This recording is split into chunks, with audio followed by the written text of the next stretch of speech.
Hi, everybody. Welcome to Safe Havens' 2019 webinar series called What's Faith Got to Do with It? Supporting Victims and Survivors of Faith. My name is Anne Marie Hunter, and I'm the founder and director of Safe Havens Interfaith Partnership Against Domestic Violence and Elder Abuse. Safe Havens is a faith-based, multi-religious PA provider for OVW. We develop resources, we provide training, etc. And we also provide support for advocates and service provider agencies on how to reach out to and engage and partner with local faith leaders and faith communities in order to better serve victims and survivors of domestic and sexual violence. We're Boston-based. We work both locally and nationally, and our contact information will be on the last slide of this presentation.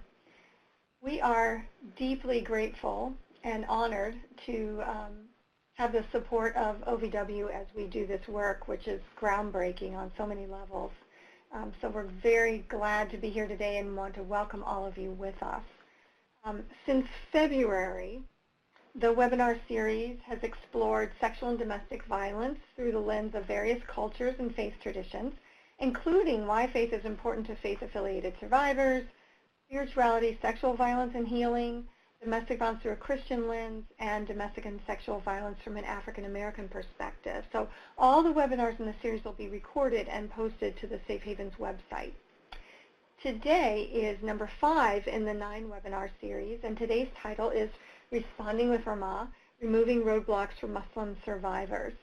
Today's presenters are from Heart, Women and Girls, an award-winning and wonderful organization.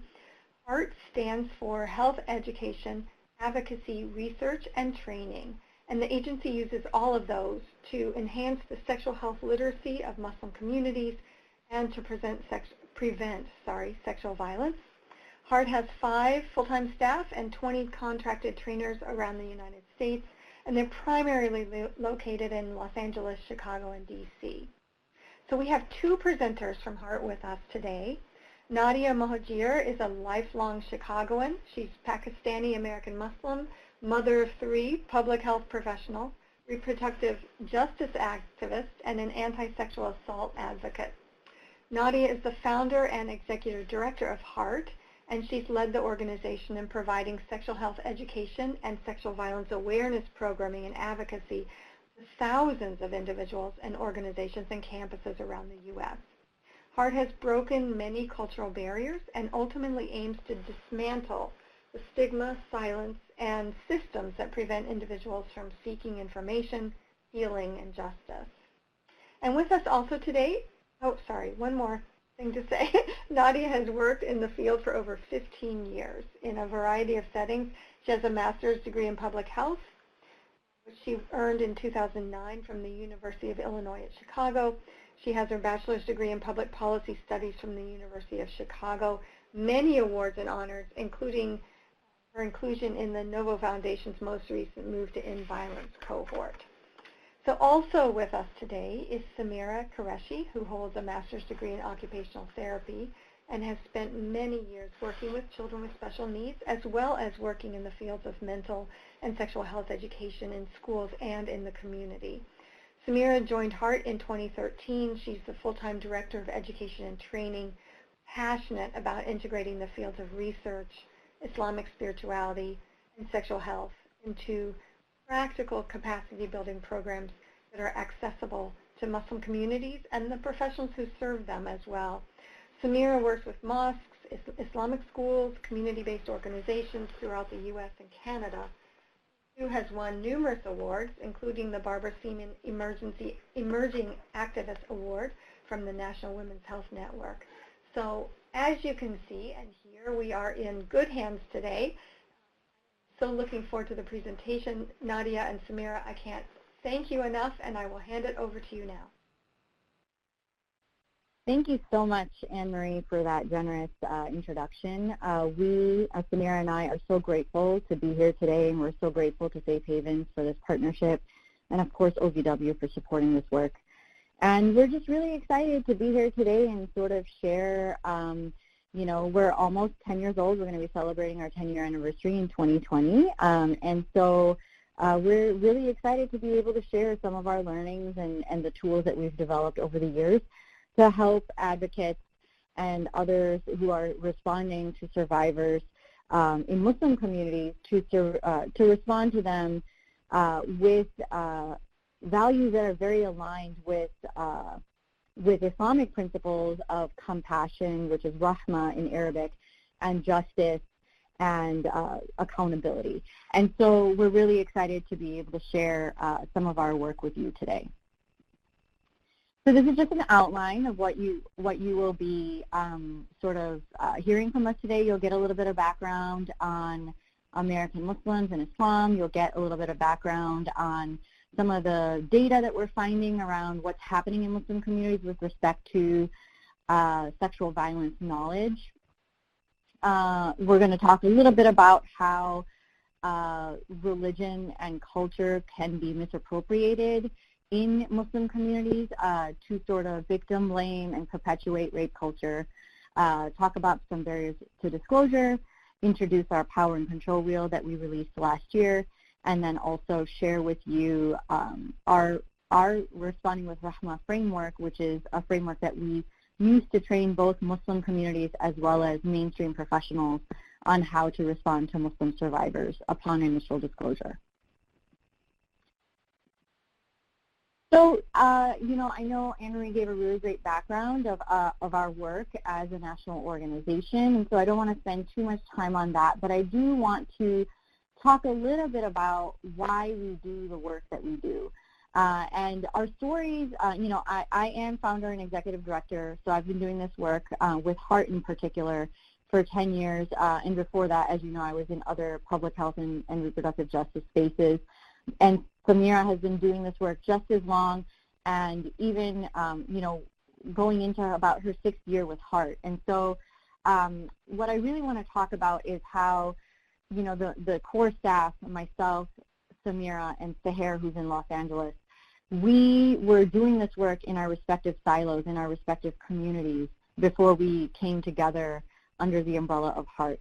And when we were doing that work, what we were seeing was that, for years, we had heard the folks in the communities that we were working with share their struggles with us about sex, about unhealthy relationships, and all too often about sexual violence.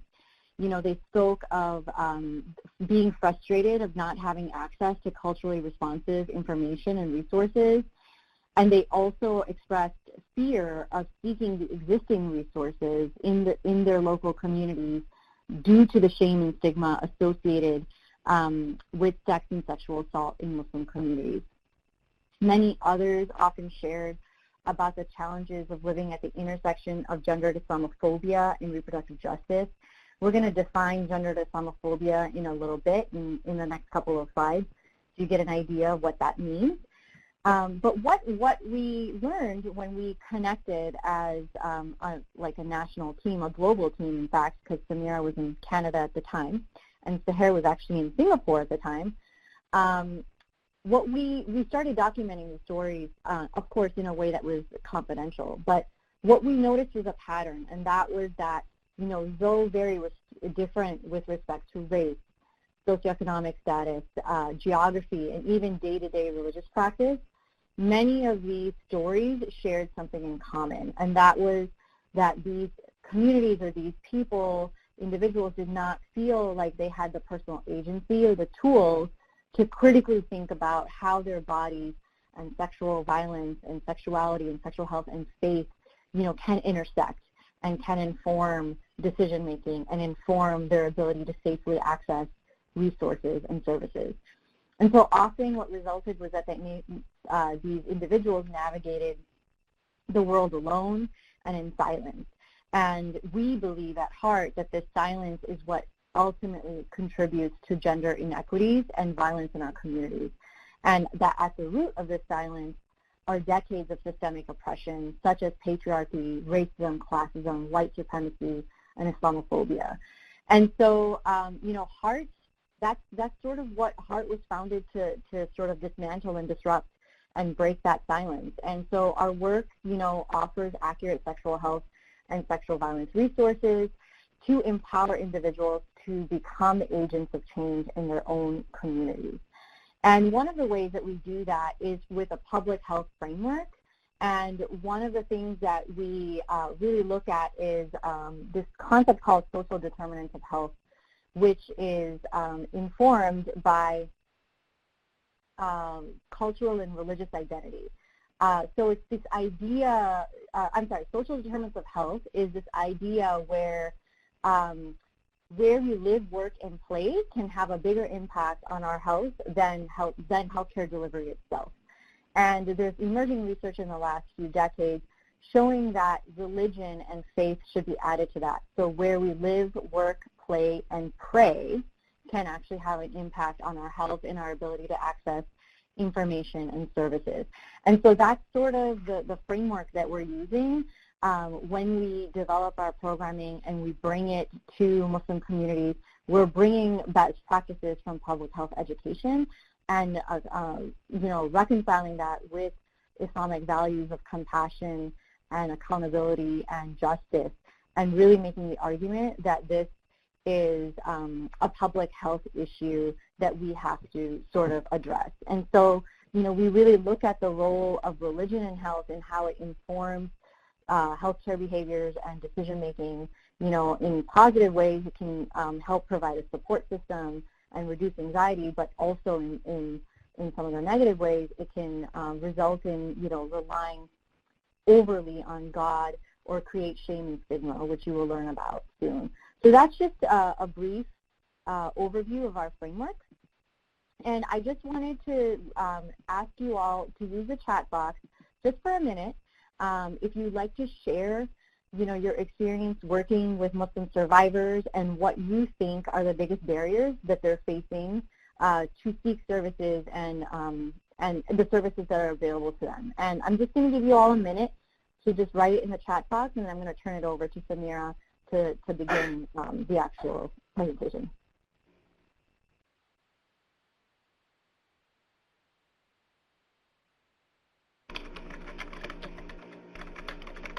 So just to repeat the question is, what has been your experience working with Muslim survivors, and what do you think are the biggest barriers that they're facing with respect to coming forward, with respect to seeking services?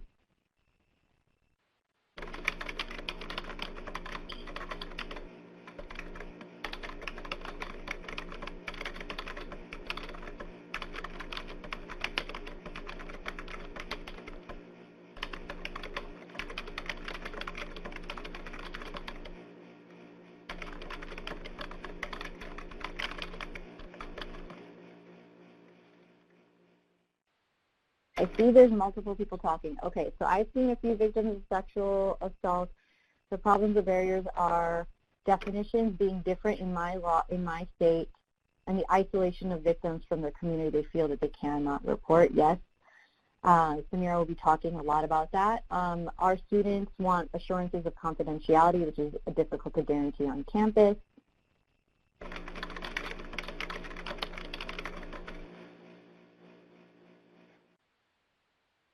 Falling into stigma and stereotypes where victims are seeking services. Muslim survivor who left a shelter because she couldn't participate in communal cooking. Okay, she felt that being Muslim would make her complicated. So Muslim folks sort of hiding their identity, or not openly sharing their identity to not take up too much space or ask for what they need. I think as far as visitors are concerned, they may fear coming forward because of the lack of understanding. Having clients think that problems with their husband is a test from God, right, and they should just have patience. Exactly. No one of the Muslim faith as an activist, so there's a lack of Muslim advocates in the field. Great. Yeah, I mean, these are all things that Samira will discuss, and I'm going to hand it over to her. And I just want to, have you challenge yourself to think about these barriers and continue to share them with us. And also, I want to emphasize that while we are having this discussion specific to Muslim communities, I would like to emphasize, and I know Samira is going to talk about this, that this is not an issue that is specific only to Muslim communities. So we don't want to make this conversation about how Islam is perpetuating some of these stereotypes or stigmas, but rather how patriarchy and power and privilege shows up in Muslim communities and can result in people misusing faith tradition to actually perpetuate some of these norms. And with that, I'm going to turn it over to Samira. Awesome. Thanks, Nadia. So I think we were framing this webinar and thought it would be a really good idea to give you all a bit of a framework around Islam. And as Nadia mentioned, Islam is not a monolithic faith tradition, nor is any faith tradition. So please keep in mind that what we're sharing are very generic beliefs and that you will see flavors of across the spectrum of practice with regards to Muslim communities around the country. So when we think about the word Islam, I think thanks to media and the current political climate, there's a lot of different images that get conjured up in our minds. But when we look at the word of Islam itself, it comes from the word salam, which means peace, and you may have heard Muslims greet each other with that word before. And essentially the religion is based on submission to the will of God. We are just like any other Abrahamic faith tradition, whether it be Judaism, Christianity, or Islam, where Muslims believe in one God, and Prophet Muhammad is his messenger, and we believe that all the other prophets as well, such as Jesus, Moses, they all are prophets of God. So there isn't that much of a difference. It's just with regards to who we see as our primary messenger, and that was Prophet Muhammad. Now, in contrary to what a lot of folks believe, Islam is not meant to be an outward behavior-based religion based on rituals. Its main focus is for us to struggle as Muslims to stay on this path of internal connection with God. So it really is this idea of God consciousness, and we don't often think about that when we think about Islam because we see a lot of external rituals and behaviors that are associated with the religion, and we know very little about what Muslims actually do spiritually. So we think that's the reason why there's a disconnect. And the first revealed word from the angel Gabriel to the Prophet Muhammad when Islam came to be was Iqra, the Arabic word, which can be translated as read, or since the Prophet was illiterate, it can also be translated as recite. And so our reason for sharing this is because knowledge acquisition is such a huge component of Islamic practice and faith. And so this constant need to acquire knowledge and information is what we sometimes use when we're working with Muslims to talk about matters that may be seen as taboo or shameful, like sexual health and sexual violence prevention. So let's think about who North American Muslims are. Oftentimes when we say Muslim, there's a typical image that gets evoked in our heads, and it's of a light-skinned female wearing all black from head to toe, and we often associate the word Arab with Muslim, and I'd like to dispel that as being incorrect because the majority of Muslims in North America are actually African American, 30%, very close in line with South Asians. We know that many ethnicities make up the South Asian group. And so Arab actually overall across the world and in North America form the smallest group of Muslims in terms of what we typically think to be the Muslim population. We also know that we have a large number of what we call converts or reverts that are coming into Islam. So we have a lot of Latinx folks converting, white Americans and Europeans as well. And so what we like you to take away from this slide is, according to statistics and census studies, Muslims are the most ethnically and racially diverse religious group in the country. And so we really do need to have a nuanced understanding of how culture will impact faith and vice versa, and that those are two different things. And so to say that Muslims may have, Muslim as a culture, Islam as a culture may not be completely accurate for some people. So there's the religion, and then there's how people live their culture, which is a different type of designation. With regards to where we obtain our beliefs and values from, there are a few sources that Muslims will gain their knowledge from. The first, of course, is the Quran, and we prefer to write that with a Q, not a K-O, which you may have seen. It's the same thing, but in terms of transliteration, we like using the word Q-U to transliterate. So the Quran is the word of God that was revealed through the Prophet Muhammad, and it's in its original source, which is Arabic. And so as we know, there are many different languages that the Quran is interpreted into. And so you may have Muslims reading it in English, in Urdu, in Punjabi, in Farsi, so many different languages. The second source of Islamic knowledge is something called hadith. And those are stories that were narrated down through a chain of transmission from around the time of the Prophet. And so there were people who were very close to the Prophet. Some of his hadiths were even narrated by his wives. And so after his passing, these stories got transmitted down a chain. And there's different types of authenticity with hadith, but they're recorded down in different books of hadith. And so we often look to hadith, even though it's its own form of scholarship and requires a lot of knowledge to understand. Muslims will look to hadith as well as the Quran to gain Islamic information and knowledge. And a lot of them are stories, and so just like the Bible and the Torah has stories, so do hadiths, and so does the Quran as well. You may have heard the word Sharia, which freaks a lot of people out, and so we like to explain it as the values that Muslims use to live their life.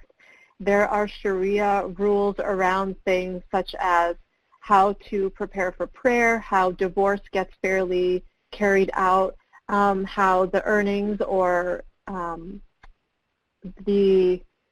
the earnings or what a person owns gets split up after their death.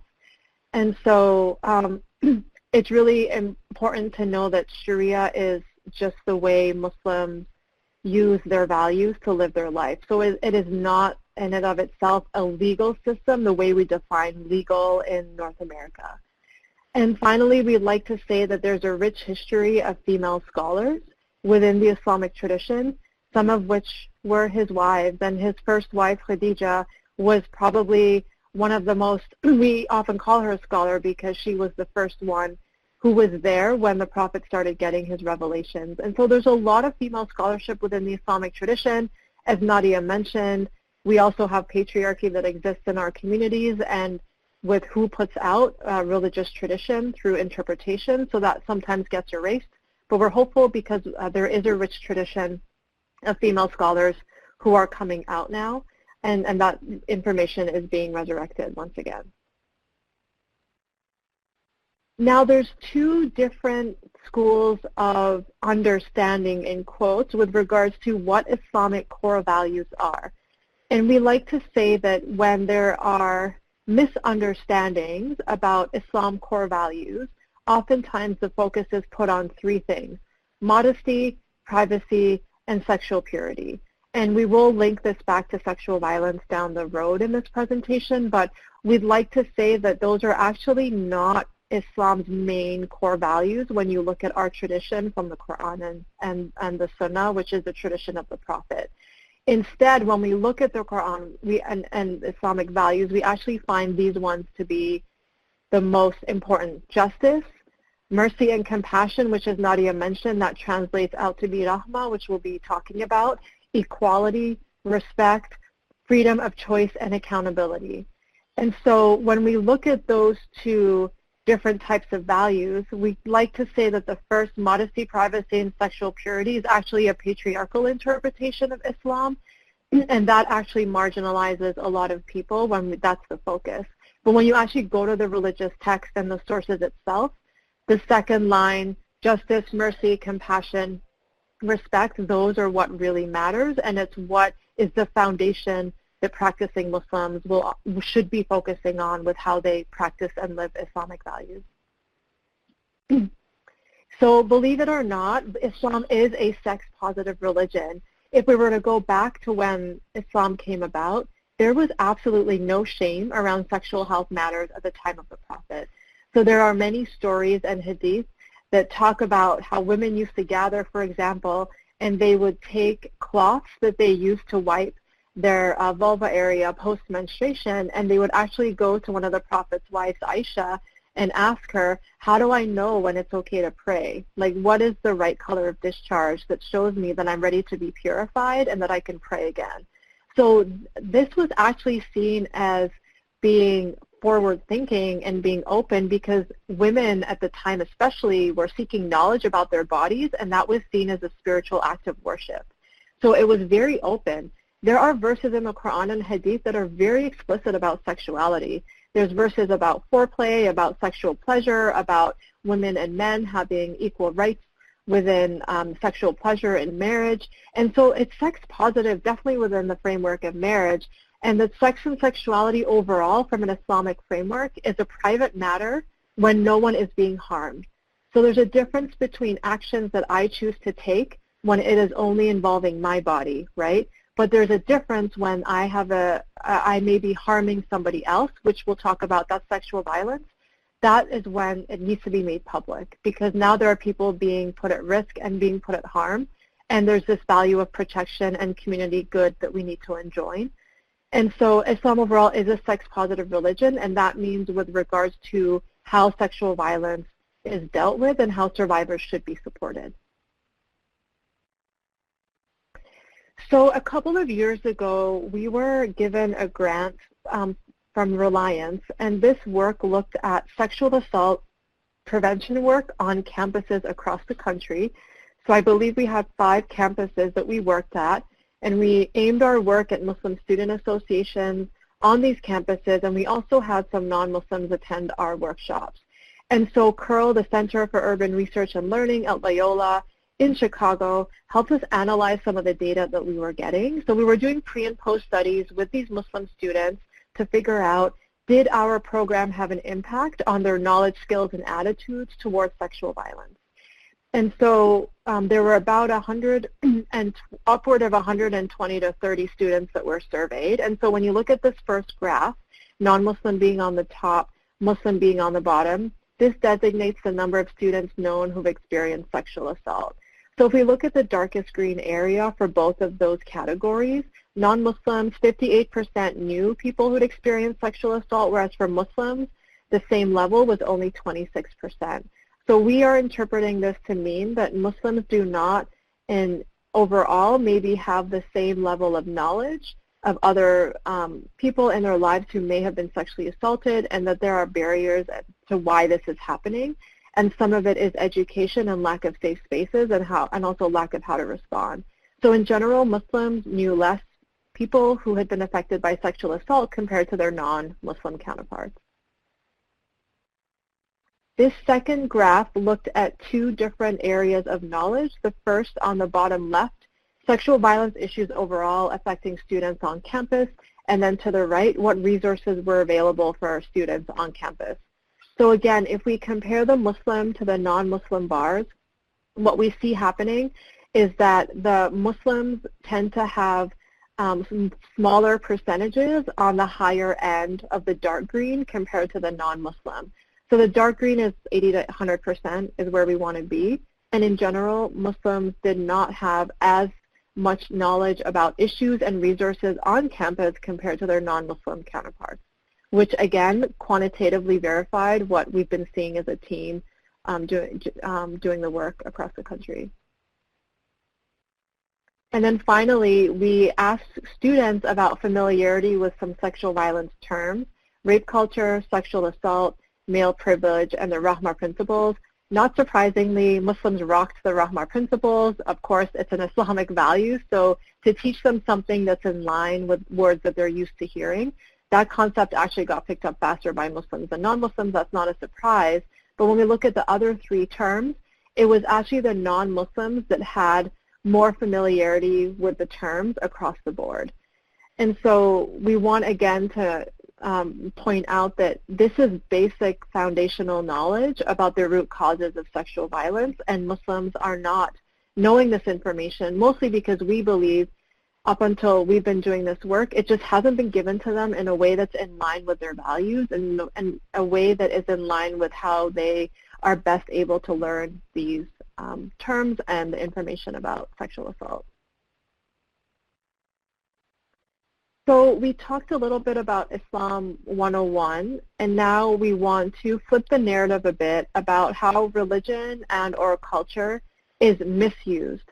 So I want to point out, and Nadia alluded to this, as advocates, it's actually wrong to say that Islam is used to silence Muslim survivors, because you're inherently saying that something is wrong with Islam.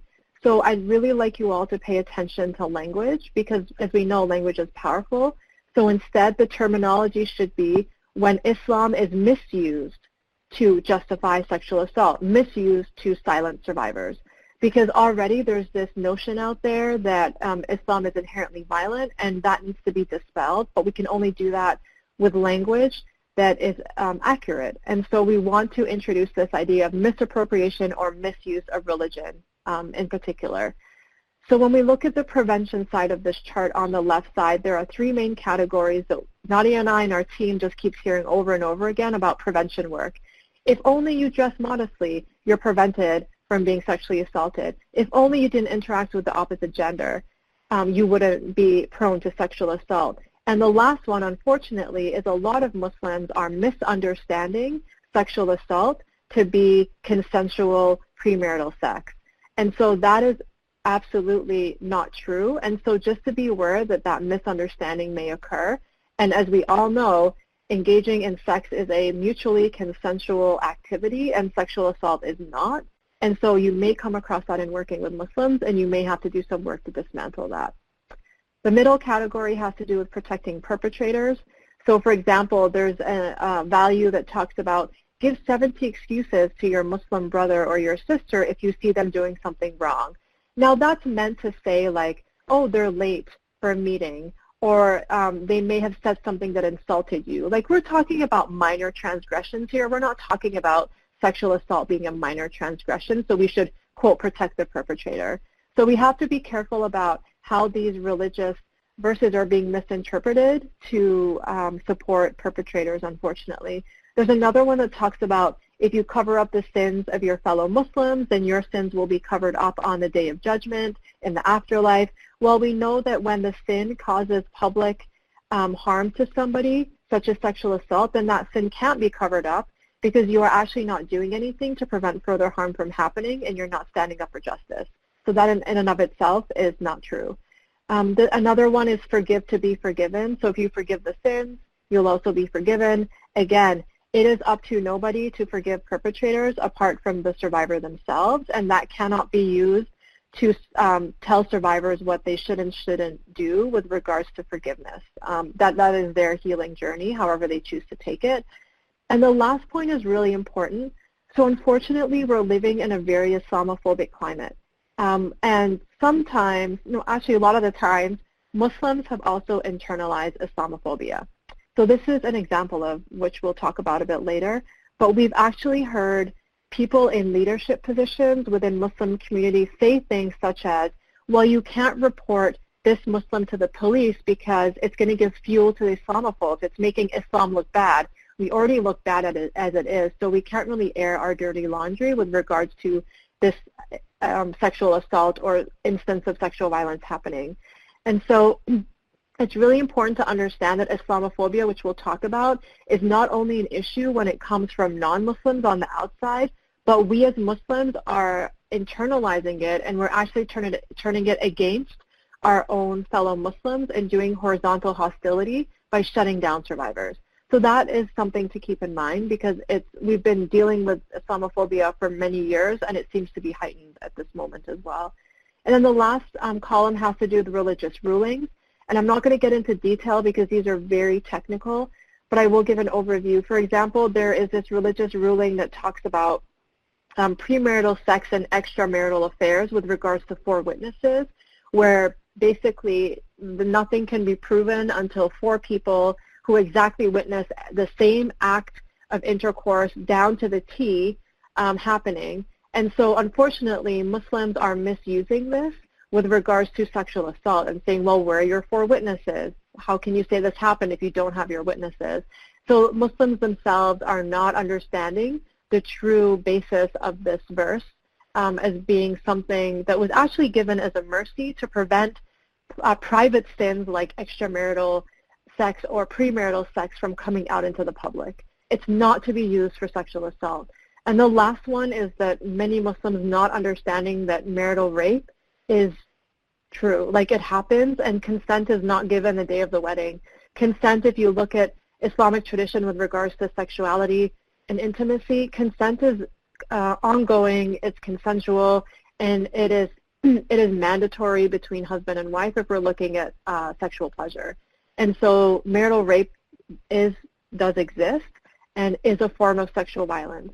And so this may be something that you may face with regards to pushback, and a lot of women not understanding their rights sexually within marriage as well, and men misusing that verse and other verses actually to gain sexual rights from their wives.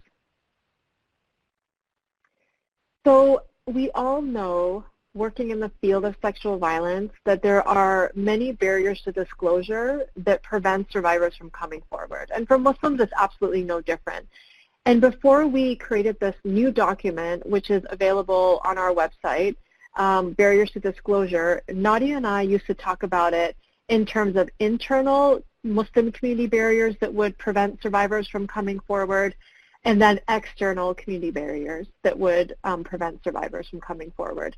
And then I think we realized that we're not really looking at things from a systemic perspective, from like the macro level systems, and then we're not moving in towards the center of an individual. And so I wanted to spend a little bit of time talking about some of the barriers that we have designated in this document.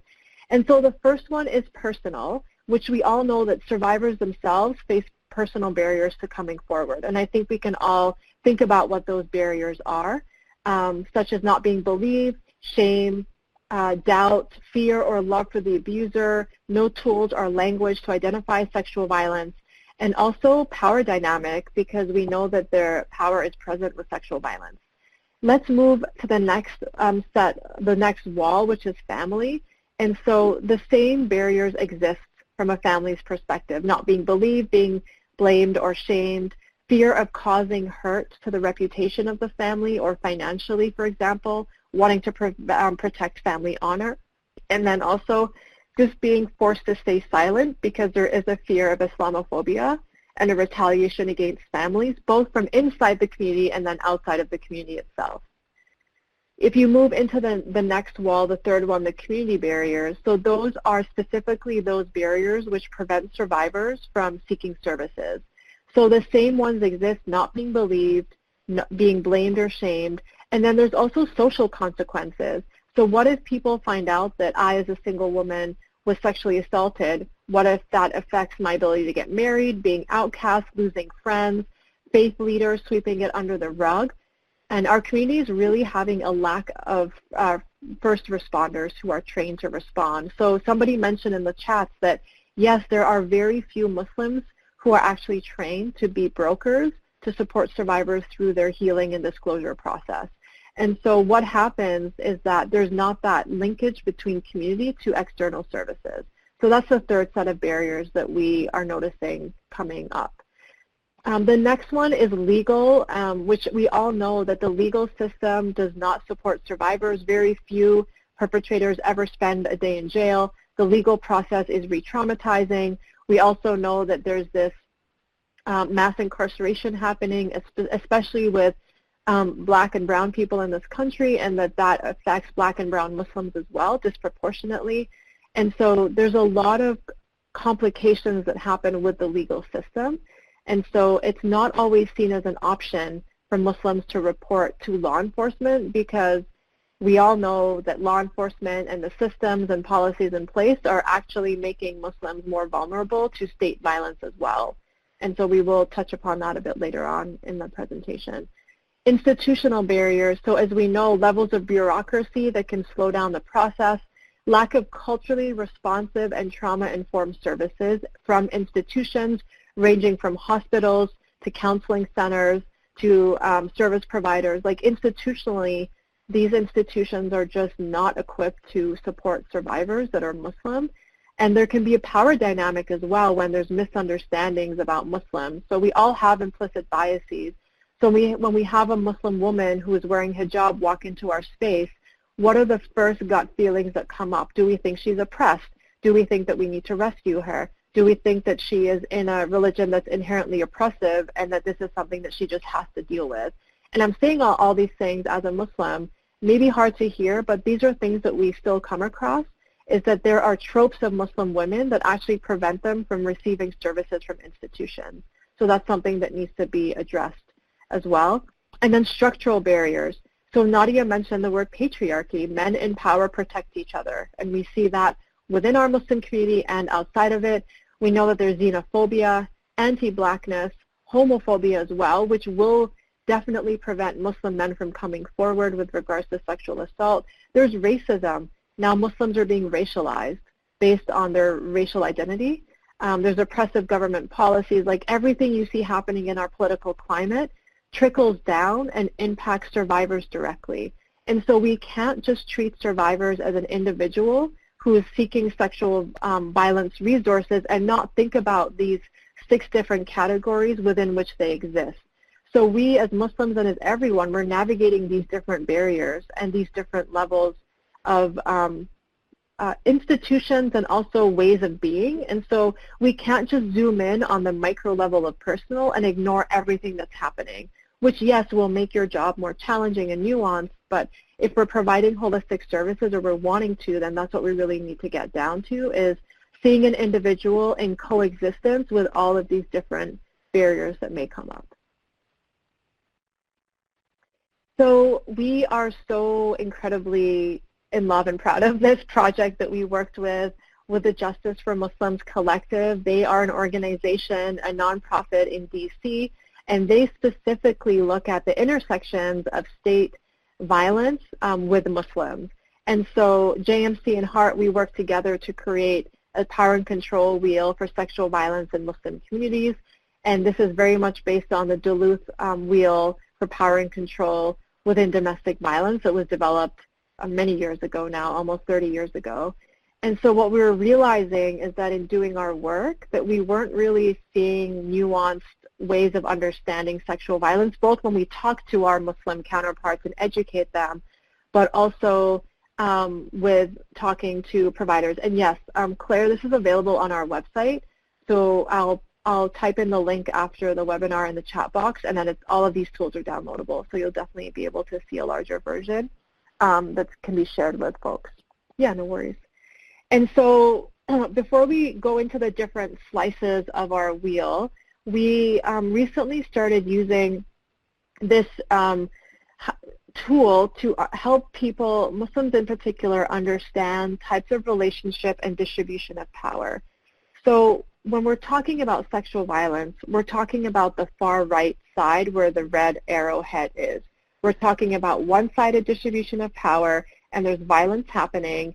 This is a place when safety and risk reduction is of the utmost importance. This is a place where services need to be called in.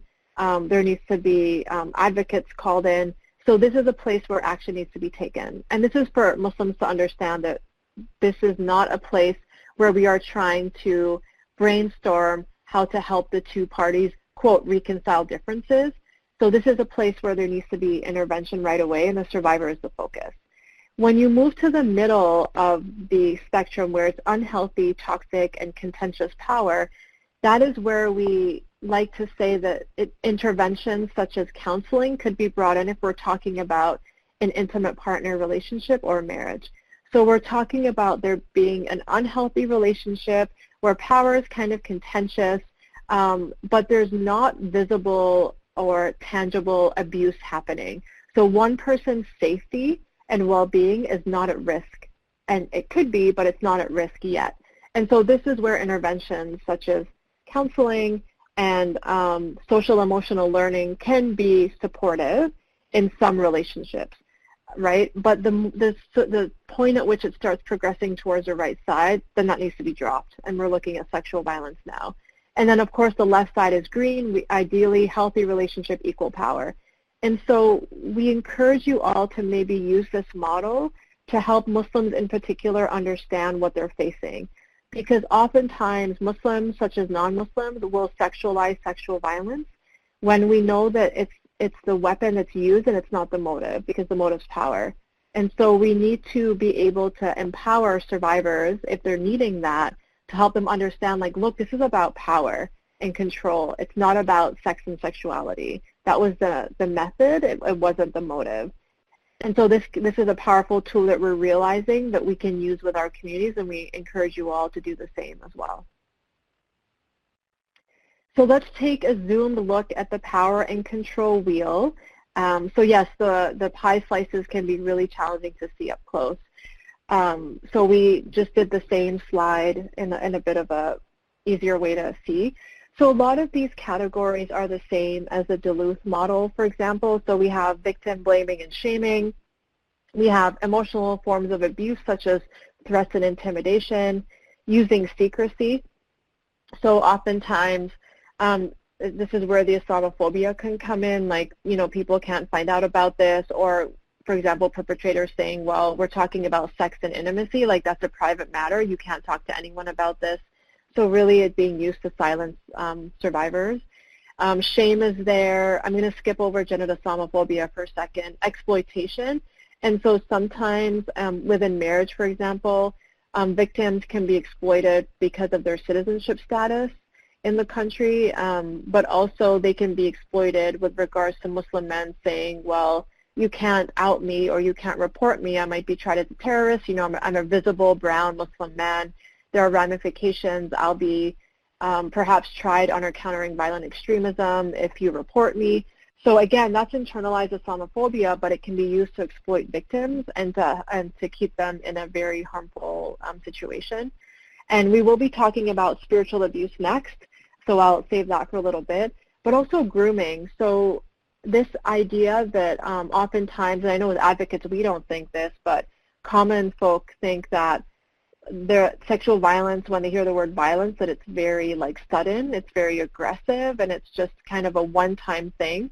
But there's a process of grooming that happens with sexual violence. Just as we talk about grooming with child sexual abuse, there's grooming with sexual violence in Muslim communities as well, and sexual violence overall. So the fact that the perpetrator is gaining trust with the victim, and as we know, victims don't often see this happening because they're in the situation themselves. Gaslighting might be happening. And so really helping them understand, like, this is the process that was used to victimize you, and this is absolutely not your fault. Like, the person used their power and privilege over you to groom you for this to happen. So seeing it from that perspective. I do want to talk a little bit about gendered Islamophobia, because it's incredibly important to understand that this is something that Muslim women in particular face in our community.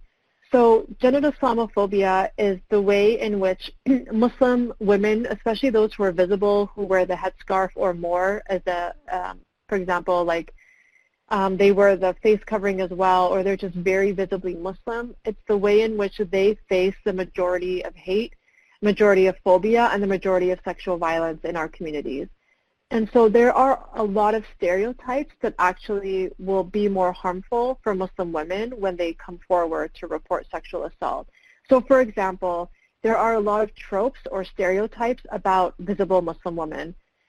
So the first one, for example, is this dichotomy of if you cover your head, you're a visible Muslim woman, you either need liberating, and I need to save you because you're being oppressed, and you have no agency, or you deserve this because you are obeying Muslim patriarchy by covering yourself up.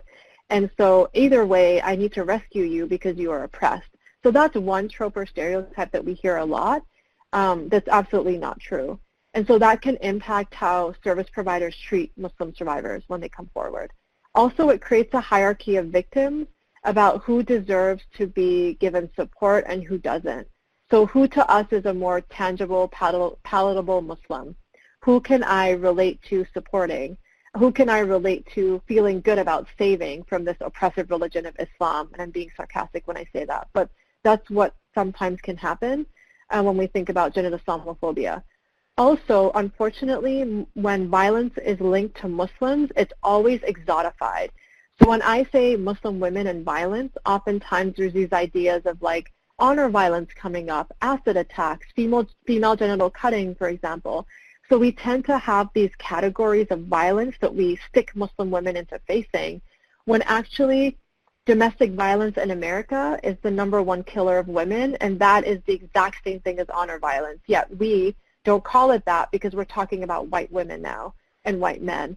And so we have to de-exotify how we talk about violence against Muslim women and call it the exact same thing we talk about when we talk about violence against white women. It's intimate partner violence, it's domestic violence. We're not talking about these exotic forms that do show up in North America with white communities in different ways. And so again, we can't have these otherization of Muslims because it objectifies us and then doesn't help us get the services that we need, and actually leads to really harmful policies potentially being passed in Congress. For example, that the Violence Against Women Act is one of them, where part of it is wanting to acknowledge female genital cutting in there, and specifically for brown women, and we know that that's a way to target Muslim women, and it's hurtful for Muslim survivors.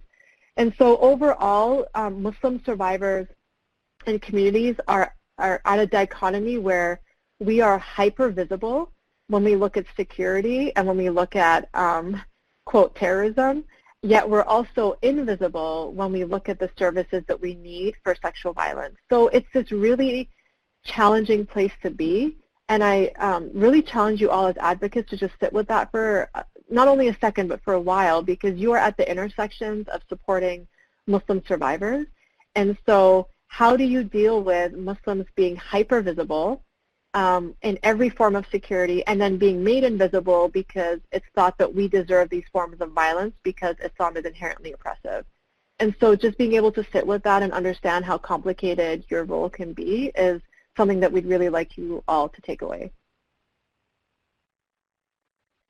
So before we talk about spiritual abuse, I wanted you all to reflect on your work with various faith traditions. It doesn't have to be just Muslim.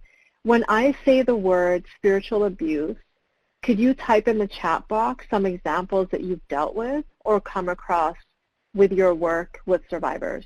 So just kind of gut instinct reactions. When I say spiritual abuse, what comes to mind? If you could type that into the box.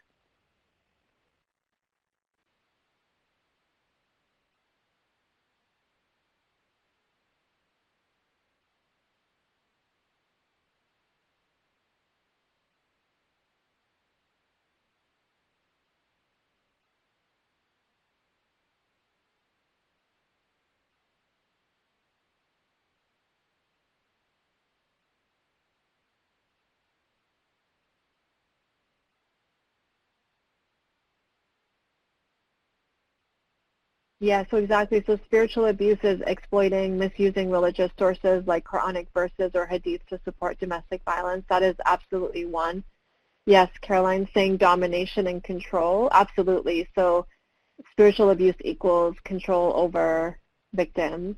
Misusing religious texts to, quote, justify or excuse the abuse. Yes, preventing you from practicing religious customs is absolutely a form of spiritual abuse. And I appreciate you bringing that up, Lauren, because it's not something that we often talk about. But yes, the opposite happening where you're asked not to practice certain customs, keeping you from observing your faith or making fun of your faith. Sandra saying that because divorce is wrong, it's a sin, it's often a barrier to leaving. Yes, that can really keep victims pegged down, unfortunately.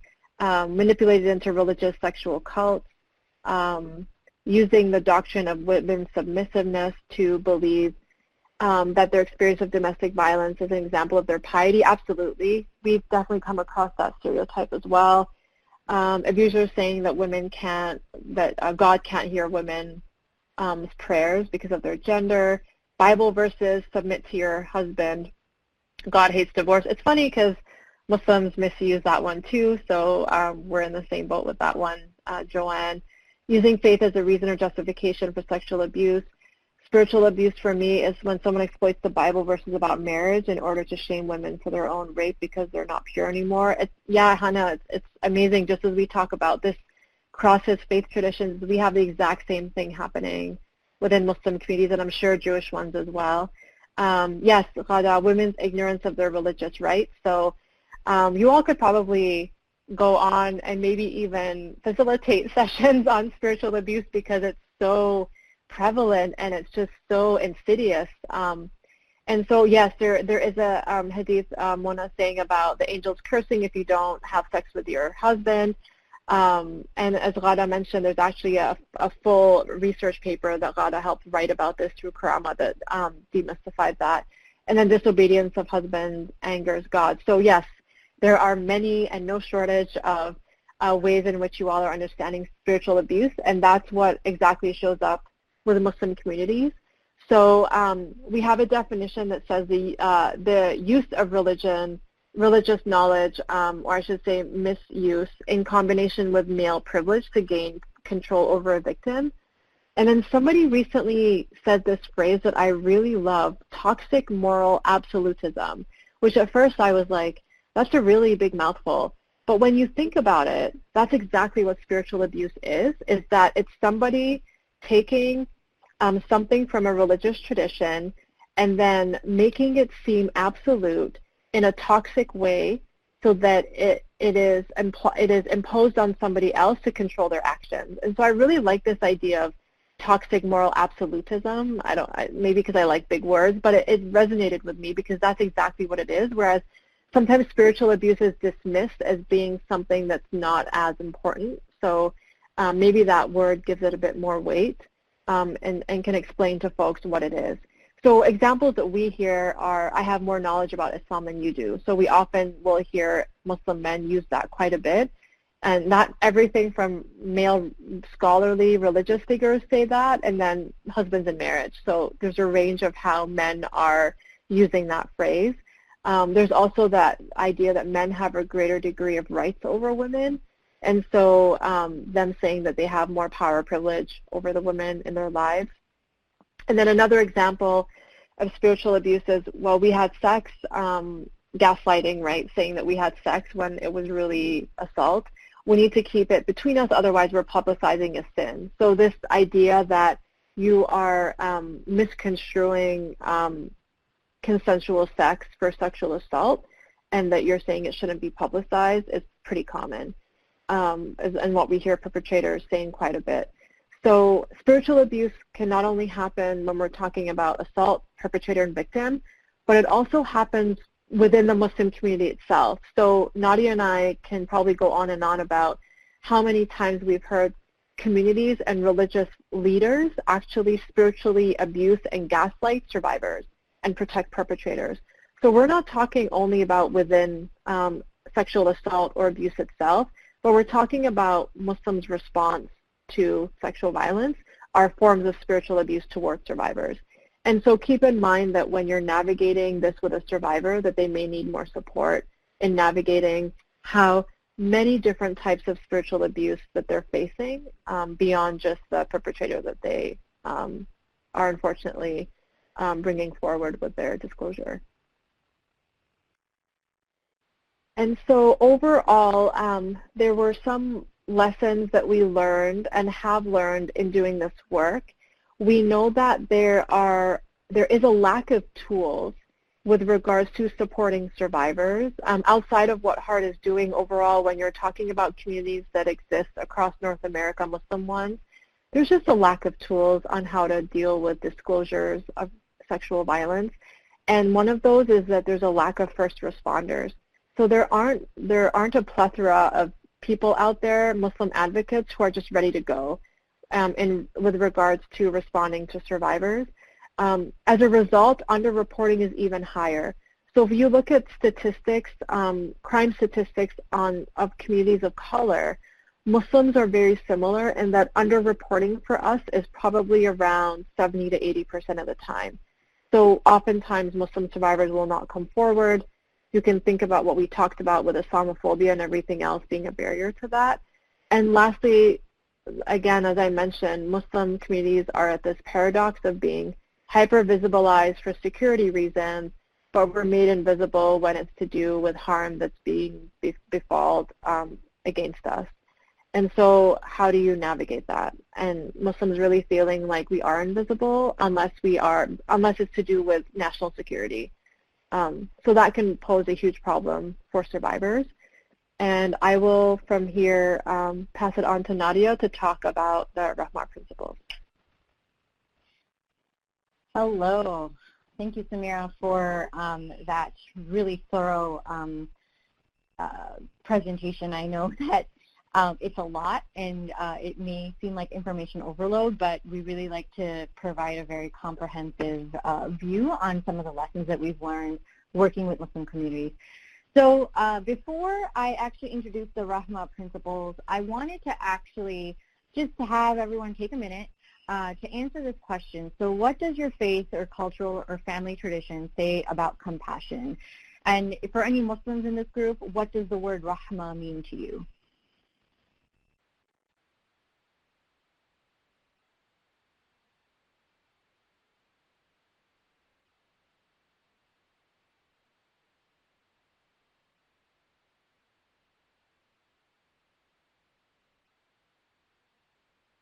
So Ghada says Rahma is to forgive.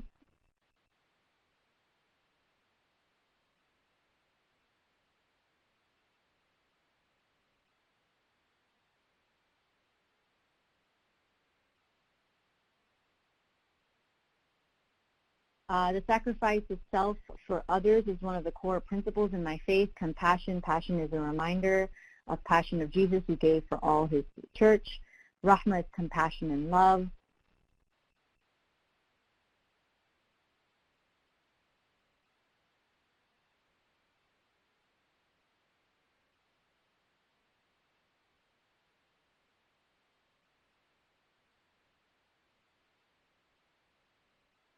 I'm going to let a few more come in before I continue, just to make sure we get a few more voices.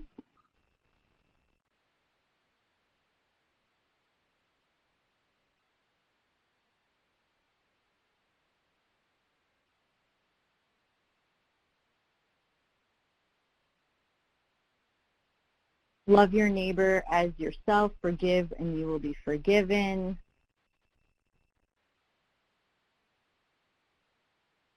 Right. So one of the God in Islam has 99 names. We believe God to have actually more than 99 names, but we know about 99 of them.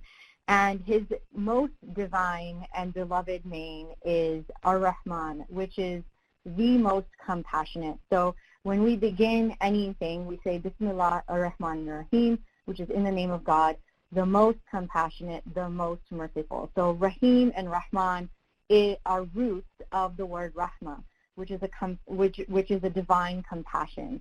And it is a core value in Islam that we actually at heart have been trying to reclaim as not just a value that we all should live by as Muslims, but a value that was modeled by some of the most revered and respected Muslims in history, including, as Samira mentioned earlier, the Prophet and his first wife, Khadija, may God be pleased with her, who modeled this deep sense of compassion.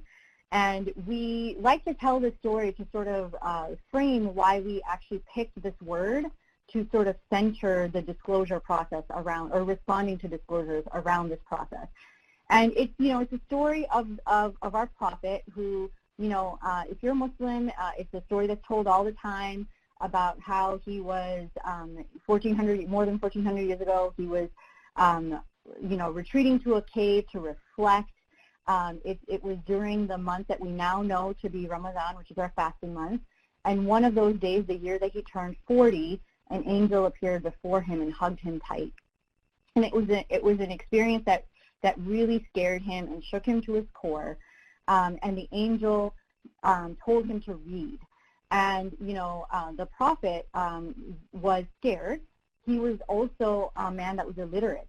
And so to be asked to read was something that was something unknown to him. And so that was the night that we believe was when he received the revelation. And so in that night, he actually was so afraid, he ran home to seek comfort in his wife. And his wife, in her deep wisdom, received him with compassion and warmth. She held him close, covered his body up because he was shaking. And she didn't know what was happening. She, of course, had never experienced what he had, but she listened. And so we really like to talk about RAHMA as this concept of holding space, holding somebody's trauma, holding somebody's fear and something that scared them. And in this experience, she modeled a deep empathy. She listened to him. She believed in his ability to do great things. She believed him even though, what he was saying was completely unbelievable. And most importantly, after he was calm, she took him to someone that she believed could be a resource, which was her cousin, who was also a revered saint at the time, to sort of kind of explain what just happened, right? And so we really wanted to use this story and use the concept of RAHMA to say that this is something that is as old as Islam, of course longer, or since the beginning of time, because we believe in all of the different prophets, and Jesus and Abraham and Moses all modeled this kind of RAHMA. But we like to center this story to say this goes back to the beginning of time. This is not Western feminism. This is not people trying to destroy Islam. This is saying that she modeled how we should be responding to people who have experienced something that has shaken them to their core. And so we developed this framework called the RAHMA Principles, and it is actually an acronym. So if you notice any themes, we actually love acronyms at heart, and RAHMA is one of them. And so we use this framework to train basically anyone who wants to learn how to respond to Muslim survivors. So from Muslim communities themselves, so imams, religious leaders, teachers, just a community member, anybody who's in the community who wants to learn how to be what it means to be a first responder of sorts. But we also use this, we found it helpful, and people have told us that this is helpful in mainstream spaces as well, in thinking about how to provide that culturally responsive approach to responding to a disclosure that a non-Muslim professional may get from a Muslim survivor. So it's, the first three are just literally holding that space and literally affirming and believing. So responding by listening, affirming and believing, honoring their cultural and religious context, and then of course maintaining privacy and assisting with providing resources. So I'm going to walk through each of these. Hopefully it won't take that long because I want to leave time for questions. But the first one is, I'm sorry, hold on. So this is the framework, the acronym, and then the first one is just responding by listening, right? So showing the survivor that you hear what they're saying, reflecting back to them what they've heard. This is not a moment to challenge them or ask questions that may imply disbelief. So thank you for trusting me with your story, not to say, are you sure this happened? Now, I know you all as advocates, this may seem like common sense, but you would be surprised at how many survivors have come to us and have said that they've been questioned upon initial disclosure by professionals, by law enforcement, by folks that they thought could help. And so we just want to sort of, emphasize the fact that, how you respond in that initial moment and really show them that you're listening can really make an incredible impact on their ability to move forward. So obviously we are not in person, so we can't do this activity. I would have loved to do this in person with folks, but when we train on this framework, what we do is we have people actually practice what it means to reflectively listen to each other. And so we pair people up and we have them stand in front of each other and answer just, any number of questions, like what inspires you to do what you do, or what issue do you want to talk about in your community. And we have folks, practice what it means to listen to each other without interrupting, and then also reflecting back what they heard when it's their turn to talk. And again, this activity may seem really simple, but a lot of feedback that we've received is that, oftentimes we don't actually take the time to listen to what the other person is saying, and instead we want to add in our own, oh my God, that happened to me too, or I completely relate to that, and we want to add our own opinion or experiences to that. And this activity is specifically teaching people to let the person who is talking really, really tell what they want to tell about their story. So then the next one is, of course, affirming and believing. So, and as advocates, that the percentage of false accusations is very small. This is something that Muslim communities, particularly people in leadership and teachers and in religious leaders, kind of struggle with, because there's also a deep concern and responsibility in Islam to not falsely accuse anyone. And so they are so afraid of believing victims at the expense of falsely accusing someone. And so this is the stage where we do a lot of work around just talking to people about how rarely false accusations actually happen, and that affirming and believing, regardless of what the truth is, can actually ultimately help the person move forward. And if they are in the rare event lying, that will come out sooner than later. And so we really encourage people to just believe and affirm, refrain from making personal judgments. So I believe you, you're not alone, and not to say like why were you there, why were you alone with that person. So just a few more examples of victim-centered responses. So this one is, I feel, one of the most important things that we like to teach people. So just what does it mean to honor cultural and religious context? So, correcting this information first and foremost without shaming or holding for that belief. So many of these beliefs are informed by cultural and religion, and this may be important to them. So as advocates, or as people who are doing this work, we may know that some of their personal beliefs or that are informed by their cultural identity or the religious identity may be being misused. But instead of just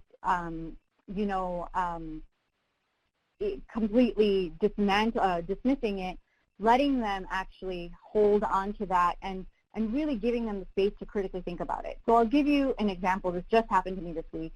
Somebody came to me with a consult, and a client of theirs that they were counseling was married, and they believed, according to the story, this client had experienced marital rape.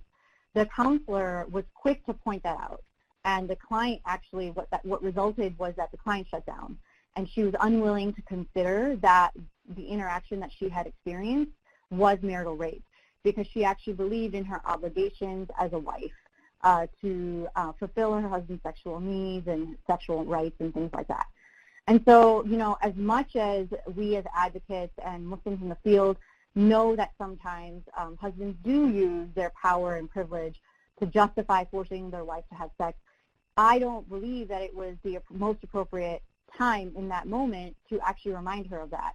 And instead, what I recommended to the counselor was acknowledging and honoring those values. So, something as simple as, I understand that being a good wife is important to you, and I understand that you may have felt like you had no choice in the moment. Why don't we spend a little time talking about how those values and traditions are showing up for you, right? Something as simple as that can really give victims the space to really think about how their culture and religious identity is informing some of this, something that they might not ever have thought about before this conversation. And so it's really important to not steer the conversation where you want it to go, but rather gently guide them towards really critically thinking about some of these things. Maintain privacy. So again, as advocates, we know that this is super important, but I can't emphasize it enough. In Muslim communities, there's like literally 2 degrees of separation, and so it makes privacy even more important. This is something we talk a lot about with the people that we train in Muslim communities with respect to, religious leaders and teachers who think, as long as I de-identify their identity, I can share the story, or I can tell, my boss or my administrator that this is a complaint that we got, through the school or whatever. And oftentimes, even de-identifying can still be identifying for somebody. And so it's really important to learn how to de-identify stories if you actually have to share something, but we actually recommend not even doing that. Of course, if they're minors, then you have to obviously go and report to the correct authorities and things like that. And then finally, assisting with providing resources. Now, again, oftentimes, you know, especially in religious, in Muslim communities, if there is if there is a complaint in an institution, oftentimes they want to just keep it within the institution and not let it leave because of, you know, being feared that it would get out to the news or whatever. But it's really important to be able to assist them with providing resources. We have a really fantastic flowchart on our website called Avenues for Support, where it really just maps out for the first responder to be able to identify how to actually provide these services. So, you know, it's like a yes-no kind of work thing. So it starts off with, you know, is the survivor a minor or a person that is elderly? And there's yes or no. And if it's yes, then of course there's mandated reporting. If it's no, then it takes you to all the different points of services and information and resources you can, you know, sort of direct them to, from something like, you know, speaking to a trauma-informed counselor, to filing a police report, to filing an HR report. We have all of those options, and we strongly encourage that people know the wide range of the options available to them so they can decide what is best for them. And this is just in, you know, again, going back to resource mapping, helping the victim really think about who is in their system to help. And these are the kinds of different services and information that you could, you know, direct them to, and in theory, you know, choosing a handful from each of these buckets. So really looking at who is in the survivor's personal support system that could perhaps provide that additional support. What do we know online in terms of great online information, literature that's available, publications that are available, and then of course, what are the professional services that they have access to, you know, to get this help. So I am at the end, we are at the end, and so we have, it seems like about a couple of minutes left for questions. So we'd love to, you know, answer any questions that you may have. And yeah, thank you so much again to Anne-Marie and the Safe Haven staff for really inviting us to share our work today. It looks like there may be a question or two, so I'm just going to pause for a minute and let people type in their questions. There's several people typing before we go on. Just closing out Samira and Nadia, because I think these are important. Well, there's going to be lots. And I just put the flowchart link as well for anybody who wants to look at that flowchart. Yes, thank you, Nadia. I appreciate that. I'll go on, and then maybe we can come back to questions as they fill up, because we are going to run out of time, I think.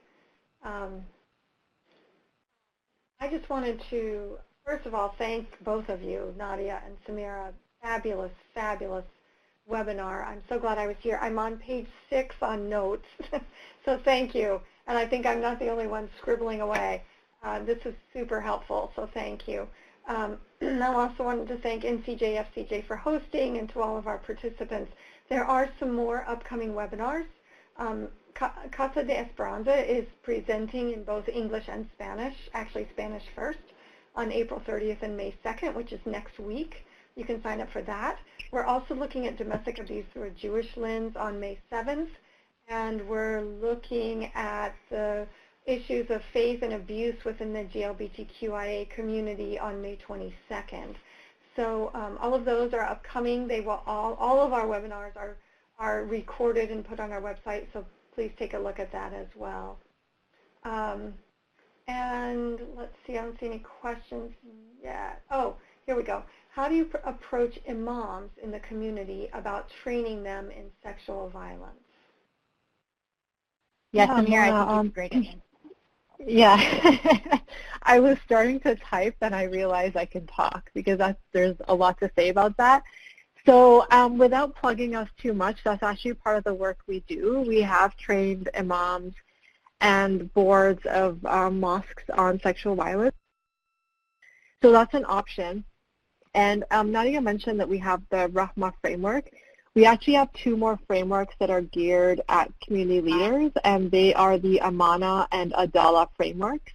And so we often talk about mosques and communities having a legal and also a Islamic obligation to protect congregants and their communities. And so we come at it from, if you don't have policies, if you don't have training, then there probably is harm happening in your walls anyway, and that you need to address it Islamically and also for legal reasons. And so in my experience, for example, sometimes even talking about child sexual abuse will actually get imams to buy in because they have a more, there's more sensitivity to children and vulnerability that way. And then that's often been an opening for us to go in and then talk about all forms of sexual violence. And then also empowering parents in the community to say, hey, like, if my kids are attending or if we're attending your space, then I need the imam and those who are in charge to be trained because I need to feel protected. So that might be a way that you go about doing this, and we can send you more information, Mona, if you have like specific questions around that. Thank you very much. There's one other question here. Does the survivor usually have the tendency to change their religious stereotypes? I'm wondering if misunderstandings would be a better word there, but anyway, have you respond to that. I have an answer as well, but I'd like to hear your answers first. Nadia, you want to go ahead or should I? Yeah. I mean, yes. We have, you know, of course, it doesn't happen overnight. But you know, with the survivors that we've worked over a longer period of time, absolutely, they have, you know, really thanked us and expressed gratitude to us for, you know, helping them through their thinking through, navigating some of these things, and really critically thinking about some of their, you know, lived experiences and how, you know, the messaging that they received as young people really informed the paralyzation for seeking services, or, you know, the stigma that they were feeling around it, and they've come out of their experiences really expressing otherwise, saying, like, we know this wasn't our fault, we know this is a function of power and control, we know that this behavior is antithetical to Islam, right? And so, you know, it's always rewarding to see when survivors are able to make that shift in their own minds, especially because we know how hard it is, you know, being raised in communities where the messaging is so strong. You know, we know how hard it is to undo some of that messaging. I don't know, Samira, if you wanted to add something to that, because rather saying usually women are convinced that they have to obey and that it is their religious duty.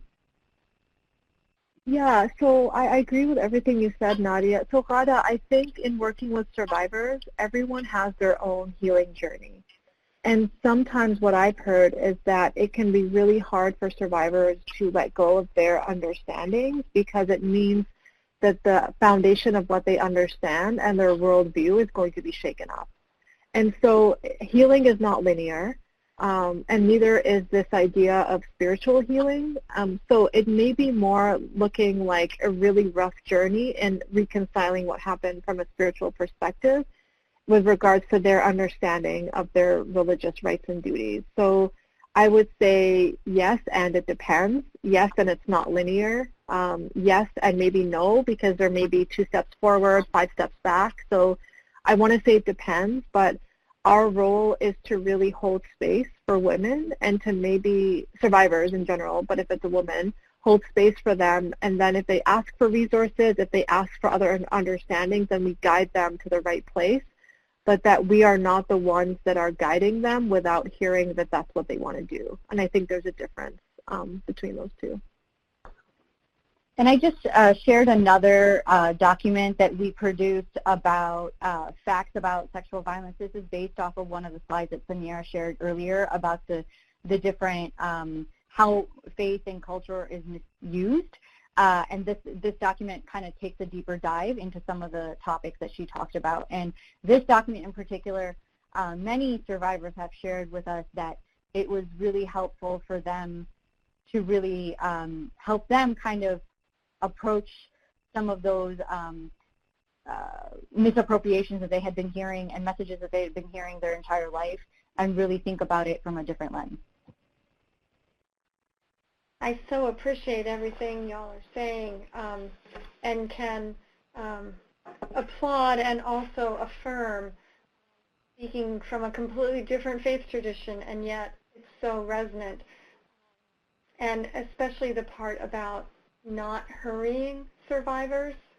I think that's really, really important. And sometimes it could be tempting to want the change to be overnight, but it just cannot be. And I know that sense of your worldview unraveling is so frightening. And when you're in a frightening place already, it's really, you might unravel your worldview a little bit after you find safety.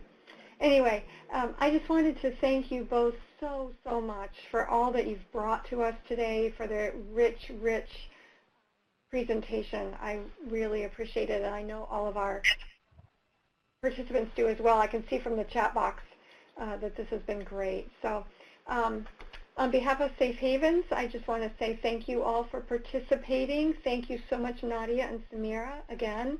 And what a wonderful presentation. And for all of you who are participants, please feel free to reach us at Safe Havens. Reach out to us. We're happy to help with resources and technical assistance. Reach out to HEART as well. Fabulous presentation. Thank you all so much for being here. And with that, Thank you so much.